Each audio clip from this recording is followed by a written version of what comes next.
I was asked to talk a little bit about who participates in movements and why.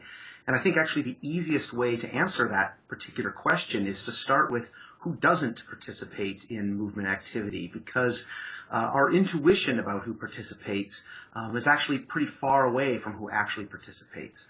I think many of us have this intuition that the people who participate in movement activity are the people who care the most. So those who care the most about women's issues might get involved in the women's movement. Those who care the most about the environment will get involved in the environmental movement. And if you have that intuition, you have the idea that all you need to do is educate people or get them to care, and then they'll participate. And the research on social movements shows that, in fact, those aren't the people who participate.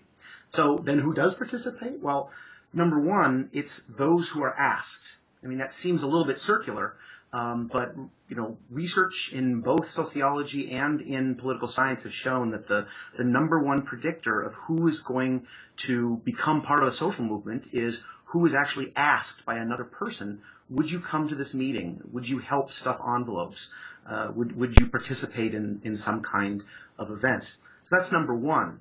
Number two, research shows that particularly in the United States, the vast majority of people who get involved in social movements are middle-class people. That is, they are people that have some resources, they have some time, they have some education that they bring with them when they become activists. So let me just give you a couple of examples. My own research has been on the pro-life movement in the abortion debate. And I went around the country interviewing dozens and dozens of both activists and non-activists. And what I found was the people who were involved in the pro-life movement didn't have stronger feelings about the abortion issue than those who didn't. And when I explored in some depth why people got involved, it turned out that their first experience with activism was actually motivated by things that often had nothing to do with the issue that was involved in the social movement. They went to help a friend. They went to help a neighbor. They went to a new place that they hadn't been before. But being asked allowed them that first experience that led into their activism. Now, there's other research and other scholars that have looked at this same phenomenon in the civil rights movement in the United States and in the environmental movement as well. So there's lots of examples. Now, I think the natural corollary to this question of who participates in movements and why is how to apply this research on social movements in a practical way if you're interested in getting people involved.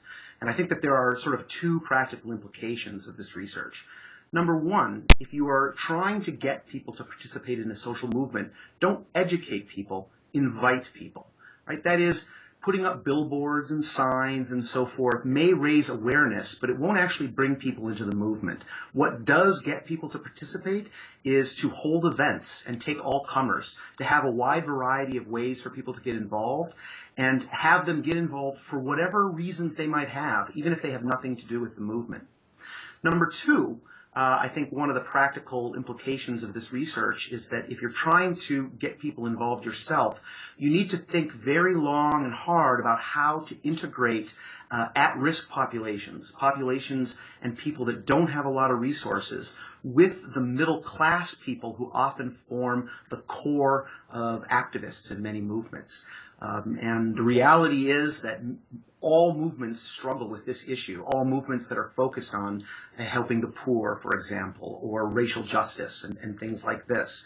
And so one of the most important things that movements can do is think about how they can take their knowledge that middle-class Americans form the basis of most movements in this country and integrate that with the experiences, with the motivations, with the interests and so forth of those who are the primary beneficiaries of any particular movement.